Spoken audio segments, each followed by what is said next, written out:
Bonjour à toutes et à tous.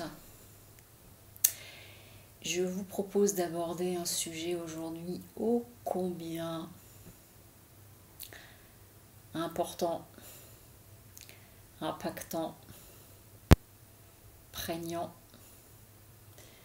qui fait beaucoup de dégâts dans les relations. C'est la dépendance affective. Alors elle se manifeste essentiellement pour les personnes qui souffrent, qui vivent, qui portent en elles la blessure d'abandon. Alors la blessure d'abandon, ça ne signifie pas forcément que vous avez été abandonné sur le bord de la route ou devant une église dans un petit panier, puisque la blessure d'abandon, comme les autres blessures émotionnelles, mais dans la dépendance affective, c'est vraiment très propre à la blessure d'abandon. Ça va se manifester très fortement dans le sens où, à partir du moment où vous êtes dans cette blessure d'abandon, il y a quelque chose en vous qui est comme pas plein, qui est comme presque un puits sans fond. Et du coup, j'attends de l'autre qui vienne combler ce vide, qui vienne remplacer, qui vienne remplir mon autre. Mais c'est valable dans les amitiés aussi. Ça peut rendre les personnes jalouses, exclusives, parce que si jamais tu t'intéresses à une autre personne que moi, tu vas peut-être me laisser tomber.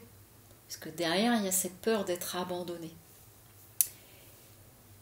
Alors il y a la blessure d'abandon, mais ce que j'associe à la blessure d'abandon que j'ai pu beaucoup observer aussi, c'est qu'il y a quelque part un amalgame de faits, mais inconsciemment, avec le fait de ne pas supporter les moments de séparation, c'est-à-dire le fait de défusionner. Parce que ma relation à l'autre, elle est vécue dans une forme de fusion. Il n'y a pas longtemps encore, j'ai eu une dame qui m'expliquait que le matin, quand ses enfants partent à l'école, pour elle, c'est un enfer. Et pourtant, une fois qu'ils sont partis, qu'ils ne sont plus là, elle passe complètement à autre chose. Mais ce moment-là, ce moment de se séparer, pour elle, c'est un enfer. Tous les jours, elle en pleure. Et elle mesure, elle se dit que c'est ridicule, mais en même temps, elle en souffre profondément parce que ça va appuyer là-dessus. Et la blessure, l'expérience de séparation, nous l'avons tous vécu, bébé. Il y a forcément eu un moment où maman ou papa n'est pas venu au moment où on l'a appelé. Il y a forcément eu un moment où maman ou papa nous a reposés dans notre lit, laissés à la crèche ou quoi, qui fait que j'ai pu vivre ce moment-là de façon très difficile. Et même remonter encore avant, le jour de la naissance. Il y a des naissances qui ont été très brutales pour certains. Donc quand je dis ça, il y a le procès de personne. Simplement, ça va venir engrammer des choses chez certains et certaines. Et ça va se traduire plus tard par une relation à l'autre dans la dépendance. J'ai tellement peur de te perdre, ou j'ai tellement peur qu'à un moment donné on soit dans une séparation, que du coup je me scotche à toi, que du coup j'ai besoin que tu me dises que tu m'aimes beaucoup, que tu m'aimes à combien, tu m'aimes souvent, tu m'aimes comment. Et ça va se traduire aussi par le fait de déployer une énergie incroyable pour la relation, à vouloir faire plaisir, à vouloir faire des cadeaux, etc., à vouloir être omniprésent, parce que je veux ça, je veux cette forme de fusion, mais ce n'est pas forcément de l'amour, c'est là où il y a une illusion, c'est que ce n'est pas, à ce moment-là, ce n'est pas une relation d'amour dans l'union, dans la communion avec l'autre. C'est qu'en fait, l'autre vient combler un vide que j'ai à l'intérieur de moi. Et cette autre personne, elle ne sera jamais à la hauteur de remplir ce vide en vous.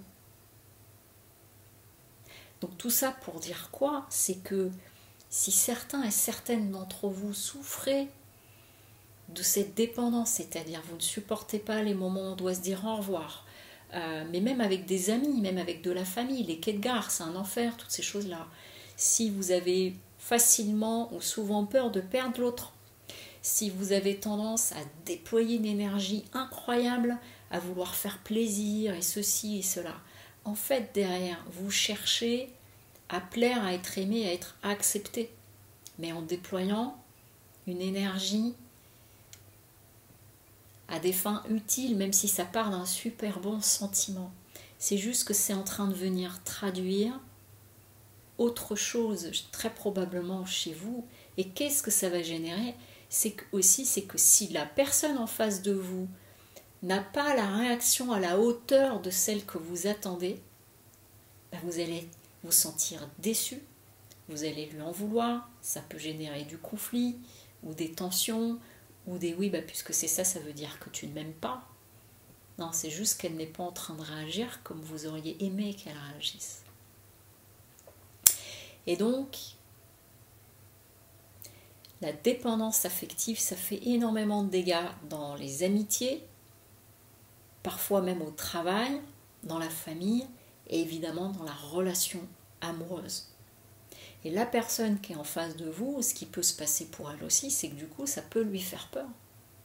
Et elle va s'enfuir. Et donc, c'est encore pire. Et là, vous allez vous dire, voilà, j'avais raison. Il ou elle m'abandonne. Mais dans tous mes propos, là, vous voyez comment ça peut résonner. Mais déjà, c'est de distinguer, est-ce que j'ai peur que l'autre me laisse tomber ? Ou est-ce qu'en fait, ce que je ne supporte pas, c'est ces moments où on va être amené à se séparer parce qu'on part travailler, parce qu'il y a l'école, parce qu'on n'habite pas à côté, que donc il y a des moments de séparation, parce qu'il va remonter dans un train, parce que je pars en voyage, vous voyez, et où du coup c'est compliqué. Les personnes qui ont des soucis comme ça avec les moments de séparation, elles vont, les fins de soirée pour elles aussi, c'est un peu compliqué, elles vont traîner sur le pas de la porte, oui on s'en va, pas tout de suite, attends j'y vais, puis elles reviennent boire un petit truc, parce qu'en fait c'est ce moment-là, pour elles c'est comme inconsciemment, c'est comme un déchirement. Et ça va créer de la dépendance à l'autre. Mais ça se joue sur deux plans un petit peu différents. Je ne sais pas si je suis suffisamment claire dans ce que je suis en train de vous dire, mais la dépendance, quand je suis dans la dépendance à l'autre, je peux me raconter une histoire qu'en fait non, je cherche juste à lui faire plaisir, mais prenez simplement le temps de vous poser de ce que ça vient nourrir en vous, qu'est-ce que ça permet. En général, bien sûr que vous voulez lui faire plaisir. Mais en fait, derrière, c'est parce que comme ça, je vais me sentir aimée. Et si elle m'aime, ou il m'aime, et bien dans ces cas-là, je me dis qu'il ou elle ne va pas partir. On ne va pas se séparer, on ne va pas se disputer, etc. etc. Sauf qu'en fait, vous ne serez jamais suffisamment rassuré parce que cette insécurité émotionnelle, elle est à l'intérieur de vous et vous êtes en train de confier la mission à l'autre de venir la combler. Et c'est mission impossible en fait. Donc ce qui est important, c'est d'aller guérir votre blessure intérieure. C'est d'aller guérir cette sensation de vide qu'il y a à l'intérieur de vous. Ça ne se fait pas comme ça nécessite un travail, ça nécessite d'apprendre à vivre avec vous-même et de vous sentir bien avec vous-même. Et alors, votre relation avec l'autre, ça va être que du bonus, sans qu'il y ait cet enjeu, en fait, conscient ou inconscient. Et je vous assure que ça va, si certains et certaines d'entre vous êtes concernés par ça, si ça fait écho, je vous invite à prendre le temps de réfléchir à tout ça. Et je vous assure que de se libérer de cette dépendance, ça va révolutionner vos relations avec les autres. Après, chacun ses choix. Voilà, c'était le partage du jour. Je vous souhaite une très très bonne journée et à bientôt. Au revoir.